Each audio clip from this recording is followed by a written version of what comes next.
Inside episode 28 on Outsourcing Live, I interview an upcoming video marketing expert who shares how he's built a strong following using some sneaky video marketing strategies on YouTube. Also, inside the quick tip, I'll reveal a secret to getting visitors to watch more of your videos on YouTube. Roll the music. Welcome to the Outsourcing Live podcast. And now, your host, Tyrone Shum. Hey, it's Tyrone Shum from Outsourcing Live, and today I'm extremely excited because I have a special guest here today. In actual fact, we're sitting at my place, so this is a video recording. If you're listening to this podcast, check it out on YouTube because it's a live video recording, and my special guest is living here in Sydney as well with me. And the reason why I got him here is he's an upcoming video marketer. He's got a lot of experience right now that has blown me away because I've been watching his channel. I've been learning quite a lot as well. So I thought this would be a great opportunity to get him onto a call or get him onto this interview here today and to share his knowledge on what he's been doing. So let me introduce you to upcoming video marketer, Justin Teoh. Hey, thanks Tyrone. Thanks very much for coming over today. We've just been having a quick chat over here since you've arrived and been talking a little bit more about what you've been doing.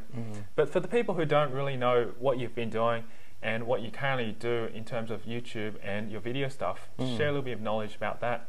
Yeah, sure. My name's Justin Teoh, and obviously I've got a YouTube channel, and I guess a couple of weeks ago now, I've had it for a while, but what's sort of really started to kick things off is I've started to do a show on YouTube for the past couple of weeks, and it's kind of going quite well at the moment, and it seems to be getting a lot of traction and stuff. But I guess how I started with video was just at the start of the year. I just did a couple of interviews with some video marketing experts, one of whom was Tyrone himself. And I'm no expert in video, but yeah, that's okay. I like the sound of that. Yeah, expert Tyrone Shum. No, cool. I've listed you as an expert, but yeah, no, Tyrone and a few of the other guys, a few of Tyrone's friends actually. I'm sure you've all heard of Gideon, yep. And Carl Vanderpal, and a few other guys from the UK and a few guys from the US as well. But they really sort of helped me. Told me a few things about video marketing and that, and with that I released a product, and using a lot of the tips from that product I've started with this YouTube channel, and yeah, it's basically where I'm at the moment. Excellent. Yeah, it's really exciting because obviously starting from nothing, from scratch, is always the challenge. A lot of people come and ask and go, okay, so I've got nothing here, I'm still deciding on a topic and I want to get in front of the camera. It's the fear, and I know a lot of people have asked you that same thing because one of your videos is talking about overcoming the fear of getting in front of the camera. True. And that is probably one of the biggest barriers that get people online. People are scared to get on camera and chat and stuff. So maybe the easiest thing was, as you said, was to get interviews done and just talk to people, get interview from experts, and that's how you start your content. Once you feel comfortable to do that, then your next thing is the progression of starting sharing information. Definitely. Which is where you've headed as well. Yeah, definitely. So, yeah, talking about your show, you mentioned your show that you've just recently started. Actually, before we do get into that, let's start. When did you start your YouTube? My very first video on YouTube was about 10 months ago now, so that would have been February this year. February, yep. And it was the worst video in the world. I think I've seen worse.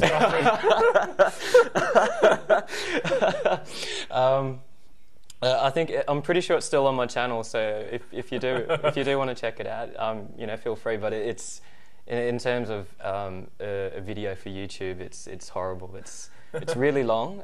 It's just on a webcam, so the quality's really bad. The sound's really bad. Hey, don't put yourself down, man. You're supposed to put yourself up. All right, let's cut that. But yeah, it was the video that I put up wasn't actually for an audience. It was more for myself, just to do a recap of a webinar that I'd seen the night before. Because there was this thing where if you do a recap of things, it really helps you to remember it. So I thought, well, I'll record a video of it to remember it, and I uploaded it up onto YouTube because I thought, well, no one's going to watch it anyway. but just sort of a couple of, or yeah, literally a few days later, I met up with a few people who were also internet marketers, and they were saying, "Oh, saw your video, well done," and blah blah blah, and it went from there. Like I put up another video and another video, and these videos were obviously a bit more targeted towards other people and that, and as you were saying before, it is quite a scary thing to get in front of a camera. Yep. And it is one of those things where you get in front of the camera and you sort of know what you want to say beforehand, and you get in front of the camera and it just, your mind goes blank. You're like, hi. What you want to do is, and you don't do what you want to do. And for me, it was kind of getting over that as well. So, eventually it got to the stage where I've been able to go from there and take a lot of these tips and build up sort of the camera presence and production values and whatnot to actually have a show. And yeah, that's sort of how it's progressed in that sort of time from my very first video, which you're more than welcome to check out if you want. That's cool. To what I've got now. Yeah. Sweet. Before you started on video marketing and start talking about the sneaky video tips, which is what we'll get into a little bit later on, what were you doing before that? I remember, because we've been friends at church as well too, and I met you at a conference at the Hills men's conference. That's right. Which was a thing that we did at church. But prior to that, maybe you should tell them where you've come from and what you've been doing before that. Okay. Well, with internet marketing, I started last year, so that would have been maybe May last year, so a bit over a year ago. And what I was doing was basically a lot of banner advertising and a lot of affiliate marketing, which is where I think pretty much everyone starts. Yep. So that was what I was doing. I mean, I guess in terms of a career before that, though, I was working at a law firm in London, because I was in London at the time.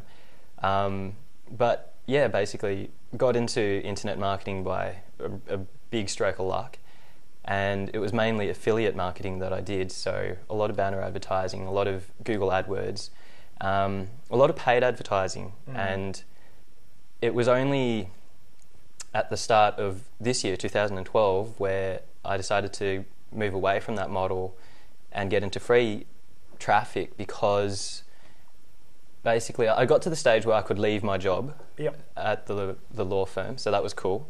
But then with the paid advertising, that was getting a bit tricky, because my Google AdWords account was what's a nice way to put it? It got banned. So, suspended. That's the word I was looking for. Wish I'd thought of that before I said banned. But it got suspended because I think I think they are trying to move that towards the higher end people. For the small guys like us, Google AdWords seems to be a bit less accessible. Like if you don't have a budget of $100,000 to spend on advertising, if you're not one of the big players, they sort of put it on their blog that Google AdWords really isn't for you if you're not one of those sort of, Coca-Cola or whatever. I think they're targeting for at least small to medium-sized businesses, because they do. Well, at the end of the day, Google is trying to make money. True. That's probably one of the ways to make money. Substantial amount of money. Millions and millions of dollars turning through every day. It's not like as though they're trying to turn over $100,000 or something like that in a year. True. So yeah, I can understand that. And that's the reason why. I haven't had much luck with that myself, so that's why I haven't used it very much at all in terms of Google advertising. But I have been helping my clients do that, and they have been having reasonably good luck with it. Yeah. So yeah, I can totally understand where that's coming from. So once you came back from UK and you've decided to live in Sydney now, good on you. You switched over and you decided, okay, it's time to do something a little bit different, moving away from that affiliate model and over to, say, a free traffic model. What interested you to pick video as being the model to get traffic from? A few things, really. Like, basically, yeah, how I was telling you about how I uploaded that video and got pretty decent sort of feedback from people I knew, and so I thought, well, maybe I'll put up another and another. And what I realised, it wasn't a choice, like it wasn't a plan from the start, like I'm going to go into video because, you know, as a lot of people are, they're quite sort of terrified of it. You know, what if people don't like what I've got? But it seemed to work quite well. What I noticed was it was a pretty easy way to get traffic, and something you were talking to me about before, you can really get high conversions with video. Yep. If you have a squeeze page, a normal squeeze page with really, really good copy on it, you know, you'll get an opt-in rate of, you know, maybe whatever, like 5%, I don't know, but 5% is quite high. Maybe between 1 to 2% would be pretty good. Yeah, but, you know, I guess as soon as you put on a video, it really sort of skyrockets. Yep. So I just sort of thought, you know, this is really cool. Like it gets you pretty decent traffic and it's free. It gets you pretty good conversions, and something that I don't know if you remember, but you were talking to me about in the interview that we did. It's a lot easier to do than writing an article or writing copy or whatever. The time it takes to write an article, you can say that same information on a video in a lot shorter time, and it's a lot easier because if writing is not a strong point of yours, or if count me in. I don't like writing, but hey, I think most of you guys know that by now. That's why the videos are podcasting. I didn't want to call him out, but I was trying to be. But yeah, I mean, it just sort of it seemed to be something that I could do quite easily. So that's, I guess, it's a long way of saying that's how I kind of got into it. And it worked, and because it worked, I've just sort of kept with it, and because it's kind of fun as well, which is something we were talking about before. It's I don't know, it isn't like you're working. I mean, so that kind of sealed the deal for me. Yep, absolutely. All right, so video's been pretty good for you, and as you know, and as I know, we both prefer video over doing article writing or something like that.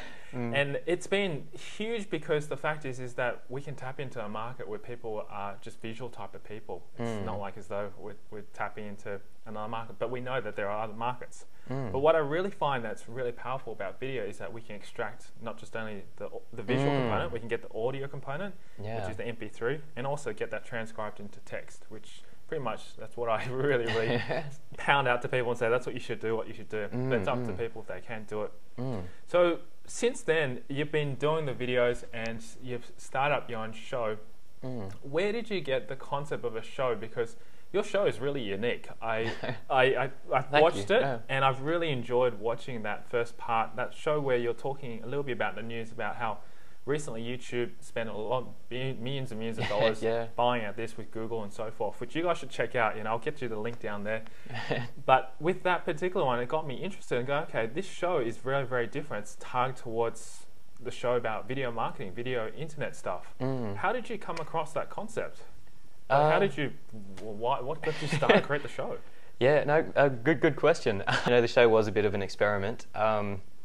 If you take a look at the very first JT show, as it is called, again, it was like a very long-winded sort of show, and I'm sort of babbling about stuff, and but how it sort of got there was I read a book called the YouTube Creators Playbook, which is free, and you should download it if you can. It's written by YouTube for YouTube creators, or you know, video makers like Tyrone and myself. So, and I'm sure Tyrone will put a link down there for I'll put you a link guys. down here. Yep. It's really cool, and basically it just sort of listed a few things that worked on, you know, their most popular channels and stuff like that. So I kind of picked up this model of doing a show from, I'm sure you guys have heard of this guy. His name's Philip DeFranco, and he does a daily show on entertainment and stuff. It's really funny and it's really cool. So I thought, you know, I might sort of model that and do that with what I'm doing, see if it works. And there's also another channel, sorry, I meant to say this before,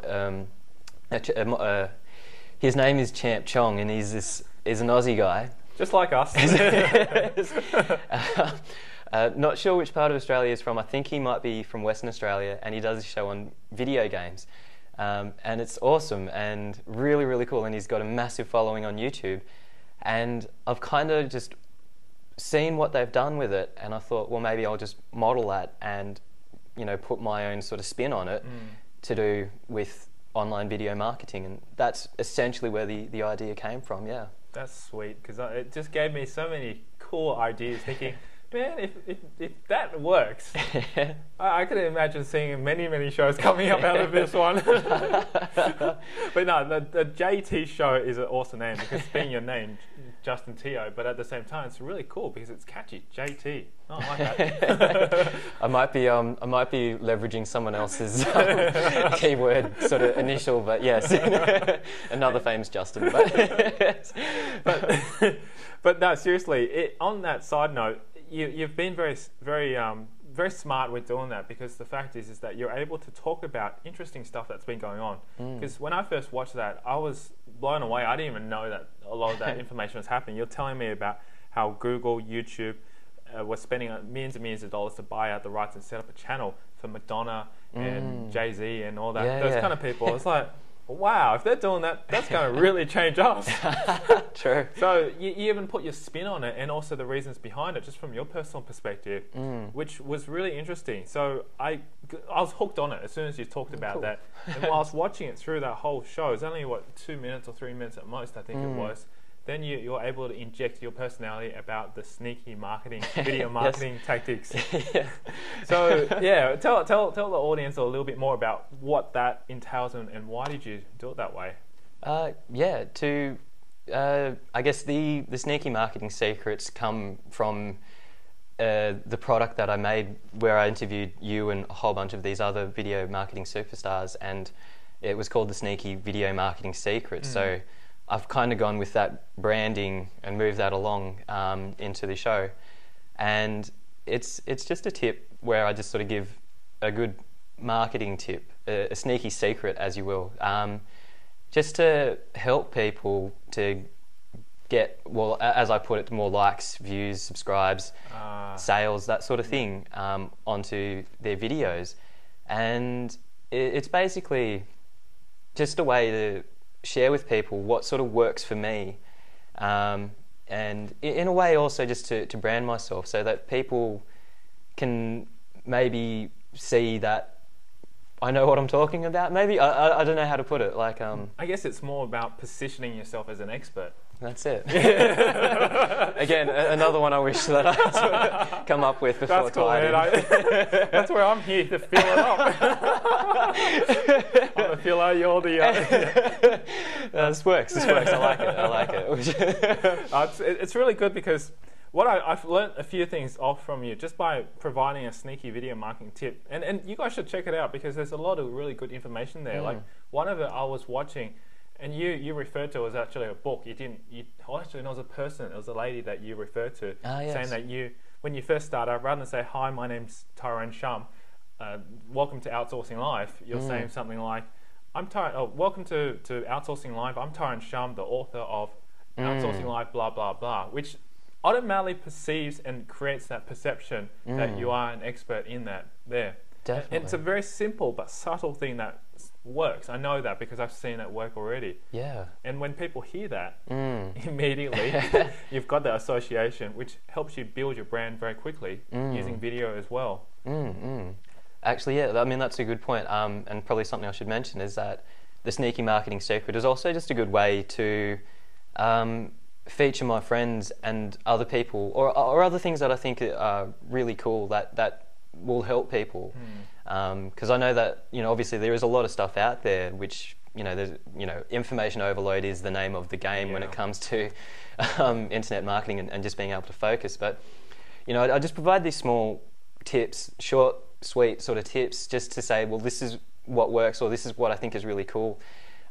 Just as a way just to, I guess generally, to help people. I know that sort of sounds very, what's the word, patronising or whatever, but it genuinely is that. It's. I agree. The whole idea is we want to be able to give back as much as we can in order for people to learn something and gain knowledge from it. But in return, I guess, at the end of the day, we're not expecting anything. But if you guys do find it helpful, then let us know. That's the thing. It's the feedback that we want. Definitely. So that we can even provide even more content. Definitely, yeah. So, and sorry, there's another thing you mentioned there about positioning yourself, and I mean that is very, very true. with the show and also with that tip, positioning yourself is just is something that can be done very easily once you know how to do it.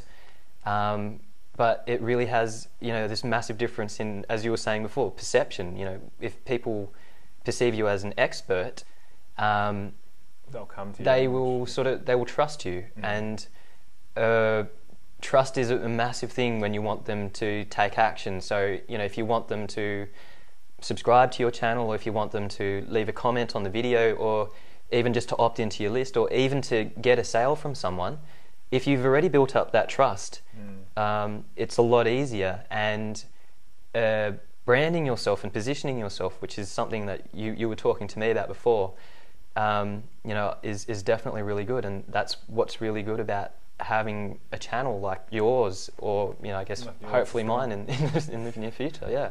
So I'm wondering, are you guys trusting us right now?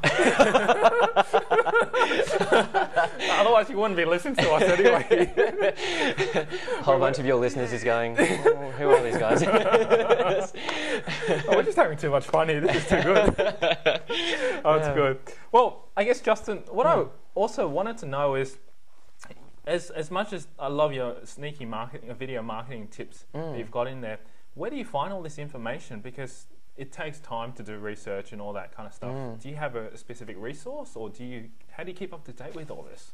Yeah, good question. Definitely. Like the news is fairly easy to do because it's kind of topical, but with the sneaky marketing secret. Actually, I'll interrupt you there. Yeah. When you say it's topical, I don't even know half the stuff that you're watching. So where did you find all this? Are you sitting there watching on YouTube, or are you reading in the news? Yeah. I mean, there's a few blogs I follow. Mashable.com, which is really, really good. RealSEO.com is a really, really good blog as well. Another one that I sort of follow, not to the a lot, but every now and then, is a guy called Gideon Shalwick. Yep. And I'm sure you guys... I always talk about Gideon, so don't worry. We know who he is, right? He is, he is definitely... he's actually a really, really helpful guy, and I've had the privilege of being able to interview him and sort of talk to him, not as much as Tyrone has, but as Tyrone has probably told you a million times, he really is a down-to-earth guy and really knows his stuff. So highly recommend you follow his blog. So those are 3 really good blogs for getting news, and also for Gideon's blog, you can get a lot of sneaky marketing secrets, definitely. Yes, there's always something interesting there. But yeah, I mean, I think it's from a whole bunch of different courses and stuff that I might have learnt before, and also just things that I've picked up, or things that are working for me, as I've said. And I'll make a frank admission, like a lot of the show that you see is sort of done that Monday. Like I release a show every Monday, and it's usually sort of 5 o'clock Monday afternoon. I'm sort of thinking, oh gosh, I've got to do a show. What can I get? And it's literally just, well, I remember doing this the other day, so I'll do that. So it kind of is, inspired, but I do want to get to the stage where I do have a few ideas listed that I can talk about. So to answer your question, it kind of for the past couple of shows, it's just been what's working for me, and something that I think's been cool. But hopefully in the future, I mean, I will sort of get more ideas of, what other people want to use and stuff like that. It's good that you do, because it is coming from an honest opinion from that as well. Because I personally, sometimes I got to admit, most of you listeners, or I should say most of you who are listening to this podcast, probably would have felt the same, because most recent podcast that I released as well was from a viewer's or listener's question. Yes. So I decided, I'll put it together and send it out there. And I think that's better in many ways because it's more up to date, more current. You don't want to be so far behind where you send out something that's 3 or 4 weeks old or something like that. Even though I do say that I do all my videos a month in advance, but that's for videos because that's going to be sort of long-term stuff. Yeah. But when it comes down to talking about news, you definitely can't do it more than 3 or 4 weeks behind. Otherwise, people are going to go, I heard that ages ago. But in terms of tactics and also in terms of basic foundations, the fundamentals, those things are going to be forever because once you understand them, you can talk about them and you can elaborate them and just give examples on them. So you could really use them from time to time without having to worry whether or not it's 10 weeks old or 1 week ago. Yeah, actually, that sort of reminds me about one of the recent videos I did. The sneaky marketing secret was about having evergreen content, which is stuff that people are always going to be searching for. Like, say for instance, if you're a surfer, like how to wax a surfboard. There's always going to be people who are going to be starting surfing and they're going to want to learn how to wax a surfboard. You might think that's stupid, everyone knows how to wax a surfboard. Trust me, you go to YouTube, you type in how to wax a surfboard, there's loads of videos with loads and loads of views. So, that's sort of one thing with doing videos and sneaky marketing secrets and stuff like that. You do want to make sure that it is relevant and that people are going to be searching for it in the future, because if you hit the keywords right, you are going to get a lot of free traffic. Yeah, definitely.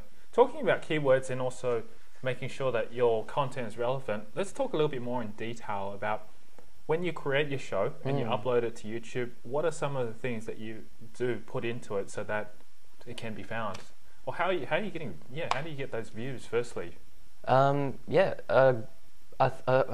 I think a lot of the views I get, just based on a lot of the comments I get, are from repeat viewers. Which is great. Definitely, just from people who've subscribed. And you'll notice in my show, another thing that I learnt from the YouTube Creators Playbook is to ask a question to get user interactivity on it. So I ask people to, the question of the week basically, and they leave their answers in the comment section down below. And if their answer or their reply is one of the better ones, they feature on the next week's show. And another thing I do is I tell them, I do a call to action to say, if you like the show, make sure you hit the like button, but also you can subscribe by hitting the subscribe button, which is at the top of the page. And I think a lot of the views that I'm getting now is from people who keep coming back to watch the same video. I mean, not the same video, the next episode. Yeah. So I think a lot of traffic comes from that. And one of the videos that did quite well, I released it a couple of weeks ago, and it was about online video SEO. Yes. And I think that one sort of just hit the sweet spot because the keyword for that was online video SEO, and I'm pretty sure that's on the first page of YouTube. And with Google, I know in Google Australia it's on the first page, in UK, US it might be on the second page or whatever, but to get a video onto Google, I think you get a fair bit of traffic from that as well. So but having said that, I've got some pretty rubbish keywords in some of my titles. it's kind of I've got a few shows where I haven't really worked out the right mix between keywords and stuff like that. But what seems to be working is subscribers. Yep. And kind of just trying to figure out a nice sort of way to put keywords into your topic. Yeah. And I do something that you do actually, which is to transcribe the video and paste that into the description. I don't know if that works, but I assume that Google sees it and goes through it and gets a bit more of an idea of what the video is about, because I've heard that they're going to develop the technology one day to be able to watch a video, like YouTube, watch a video and work out what it's relevant to just by the audio track from it, which is simply amazing. It's like Terminator, but yeah. Yeah, nice. Well, at the moment, YouTube is doing the experimental transcription service. Which Are they? Yeah, but it's not the best. So that's the reason why we upload a transcription to each video. Yeah. And interestingly enough, I've been doing some testing with it as well, and they are using that transcript. Awesome. So like the other day, I was searching for a keyword that was not even inside the video, inside the title, description, and even my keywords. And I found it, and it was just coming up and said, found in transcription at this time, ... Brilliant. Yeah, so that's how I think people are finding me, because I was a bit blown away because, I mean, I sort of knew that would happen, but over time, it's starting now to really, really kick in, and that's really helping because one of my channels is getting over close to about 200,000 views, and because of that, I've built up so much. I've always been uploading transcriptions to that. People are saying they found me because of that as well. Yeah. Same thing as Outsourcing Live. I only started about 5.5 months ago, and it's doing really you well. know, it's starting really to take. But that's the thing. It's all about consistency and making sure that you have a broad reach. So the more videos you put out onto YouTube, the more chances that you're going to be found. True. That's what I've been doing consistently. Anyway, that's a tip. But anyway, coming back to you. One thing I want to know a little bit more about is with regards to your doing of. With regards to having subscribers, how did you get these subscribers firstly? Because you started from a channel with nothing and you've built it up over about 10 months now, as you mentioned. You've got over 1,200, 1,300? Yeah, I think recently just hit about 16, 1,600 subscribers. How did you get that many subscribers in that period of time? It was kind of... basically, I think what happened was at the start, I got a lot of subscribers, mainly from my friends and stuff like that. And recently, like there was a big bare patch when I was sort of, like after I left the UK, I went on a really, really big holiday and didn't really do a lot of video uploading and stuff like that. And I noticed my numbers sort of dropped a little bit. But yeah, since then, I did a few things actually. And with YouTube, what people don't realize is that it's a community and you can sort of interact with people on it. So you can message people and that sort of thing. And one of the guys who messaged me is a guy who does nature documentaries, and he is stick with me. Okay, I'm still listening. Kind of lost me, but hey. he does nature documentaries and stuff like Natural Geographic, and you should check out his channel as well. It's youtube.com/NatGeoTeam, spelled NatGeoTeam. Anyway, he is one of the top most subscribed directors in Egypt, I think it is. And he approached me and said, "Hey, I saw your video and I really like your voice. I like the way you speak. Can you do some narrations for my videos for me?" Which I thought was really odd because, I've got the Aussie sort of accent. I'm not American, I'm not British, but it's not one of the most sort of common accents out there. So I thought, well, I'll do it. Maybe he doesn't know the difference. But anyway, long story short, I've sort of joint ventured with him. I narrate his videos for him, and he's put a link up onto his channel. Oh, nice. And I've been getting a lot of, I won't say it's targeted traffic, but it's a lot of traffic. Yeah. And from there, I've gotten a lot of interest from other people, and it hasn't worked as well as this guy. His name's Omar, but that's one sort of thing that really sort of surprised me that can work. So, what I'd recommend to your viewers is YouTube is a place to do joint ventures. If you see someone you like, and you can work out a way to joint venture with them, if you want to get them to narrate or to edit or to film or whatever, you can actually do all this online. We just email or Dropbox or I know Tyrone's probably got a whole bunch of really cool ways to do file sharing and stuff like that. We could talk about that in a moment. But yeah, I mean that's sort of one way, and I noticed that really boosted my numbers a lot. Wow. And other than that, I think you also want to, I guess, I wish I did know the formula for it. I think a lot of commenting, like being active on your channel, which I'm sure you do a lot as well, and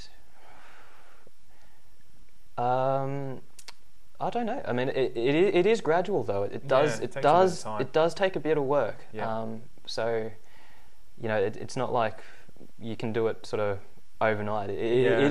We say it's fun, and it is fun. Yeah. But to build up a channel, you do have to. There's a lot of behind the scenes sort of stuff. Definitely. Yeah. Well, to recap on that one, then to get more subscribers, just from what I can understand, it's all about networking online, or to socialize as much as you can. Yeah. So when people are coming onto your channel, I think the biggest tip that I've learned from this one is just to make sure that you do reply to their comments, and then also too, if they're contacting you or you contact them, build up that relationship, because one day, not that they'll ask you to do narration, but that they may ask you to help out with something else, and you could also do something like that, vice versa, and that's where you can connect and make relationships from there. I know for personally, when I started, I personally just thanked everyone to subscribe to my channel, and then I say to them, if you like my channel, feel free to leave a comment down below or come over and check out my blog. So I've been able to bring traffic from over there onto my blog. But I guess the majority of what I do mostly online is not necessarily just from videos, but also podcasting, but I do channel everyone back to my blog. So that's what my focus is just trying to get people there and really to engage on the blog and to subscribe and to watch the videos there. Definitely. But yeah, you've got some really good points there. And also too, I think what was interesting that you're talking about was how easy it is now to share things, saying that you could send it over to Dropbox and all that. Yeah. How did you get your information or your videos and your narrations back to this guy Omar? Because, well, the file sizes we're working with are very small, so he'll just send me a Word document, so that's just an email, and the narration's in MP3, and nowadays you can send like a 5 meg MP3 quite easily. Yeah, definitely. So it hasn't actually gotten to a massive stage, but I know he's got a team of people that he uses to edit and this, that, the other, like he'll film it and stuff. And I know he uses, I'm very sure it is Dropbox to share with his team. To share with his team, because they're all over the world. It's actually quite cool what he's doing. I really hope he succeeds with it, because he's got a really big sort of following, and you can tell he's really passionate about it. Like he loves it. He really does. Yeah. I mean, I love that kind of stuff. I love watching anything that's National Geographic, True. Especially all the mega structures and mega factories and all those kind of things. That's me. Like, so what you're saying is he films all this stuff, you narrate for him, and then he will get his team of editors put them all together based on your narration. Yeah, he's got guys who take photos of it, and just it's. I mean, the operation is very new at the moment, but I think he wants just to do this for the rest of his life if he can, because he just absolutely loves it. Yeah. Fantastic. All right, well, let's change gears a little bit. We've been talking a lot about how to go about video marketing, some of the sneaky marketing tactics, and I know that a lot of the listeners have probably enjoyed some of those and could probably take action on them. But really the key behind why we do all this is not necessarily just to get views. I mean, it looks great to have all that online. Having 1 million views is great. People go, yeah, you've got 1 million views, but what do you do with these views? And it'll be really interesting just to share maybe 2 or 3 things of how we can take these views and convert them into something. Like, what are your goals behind getting these views? Yeah, my goal is very much similar to yours. I get a lot of traffic from my YouTube channel, and bring that onto my blog. And onto my blog, I've got an opt-in, and that's a great way for me to build my list. And it's converting quite well, and it does really well. And I suppose I guess the two or three tips with it is, well, I guess the first thing I want to say is not really a tip, but just why it sort of works is, as we mentioned before, it builds up that trust. When people won't take action unless they, trust you, and if they can see you on camera, see that, you're a normal guy. Not someone scary or wicked or something, They see that, you're a normal bloke, and, that things are working for you, then... because that's another thing about video. You can't really hide behind video. in the bad old days of the internet, which wasn't really that long ago, but you could hide behind, you could get a copywriter to write a really cool sales letter or opt-in page or whatever, and testimonials which were probably written by the copywriter themselves, and really convert highly. But it's one of those things you didn't really you signed up for it, but you were like, I don't know if or he promises everything, but I'm not too sure. But it's very different on camera. Unless you are an actor, you can't really hide behind the camera. It sort of exposes you for who you are. And if you are, this is provided you are genuine, and guys like Tyrone and Gideon and all the guys that we sort of talk to and stuff like that. If you're a genuine guy, that comes across on camera, and that really builds that trust factor with people. So I think that's one of the very most important things about having yourself on video. If anything, it builds up that trust factor, which makes conversion or getting people to take action just so much easier. And I guess for just 2 tips, one would be have a call to action. Definitely. A conversion video is not a conversion video unless you have a call to action. Yep.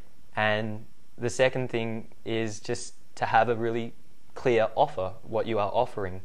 I think those are the 2 basic elements for conversion. You've got to tell people what they're going to get, and then you've got to tell them what they have to do to get it. Really cool example of this, actually. I've just thought about this. You know how I'm doing this project on Fiverr? Yep. I just put up a gig for something, and it didn't really get a lot of traffic in the first week. In fact, I didn't get any sales at all.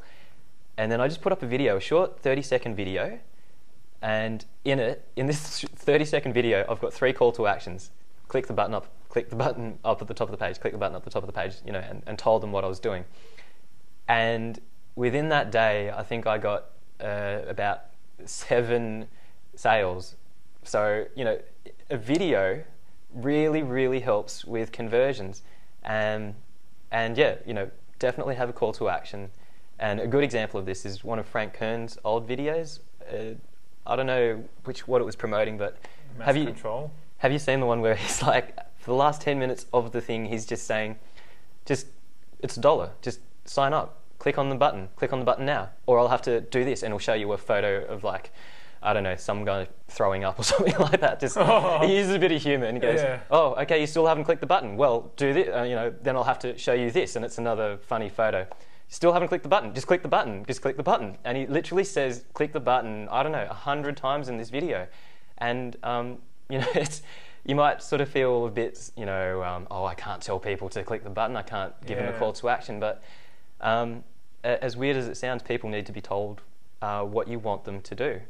And so that's why call to action is really important. And then going back to the other point, which was offer, I guess, they literally have to know what it is you're going to give them. And there's a lot of ways to make the offer really cool, and there's a lot of, people are going to have a lot of tips that you can put into the offer and make it into a very complex thing, like a 12-step process. But, at the end of the day, if you have a really clear offer, like, I will give you my ebook for free if you just sign up for it right now. That's literally, the 2 basic elements for me anyway. That seems it's to so work. simple, fundamental, and basics. I think that's what we all overlook most of the time, and I do it too.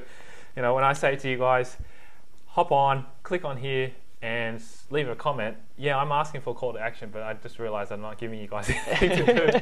So even myself, I've done it on many occasions. So maybe at the end of this one, if you guys like this video podcast, or you like this podcast, leave a review by going to reviews.outsourcinglive.com.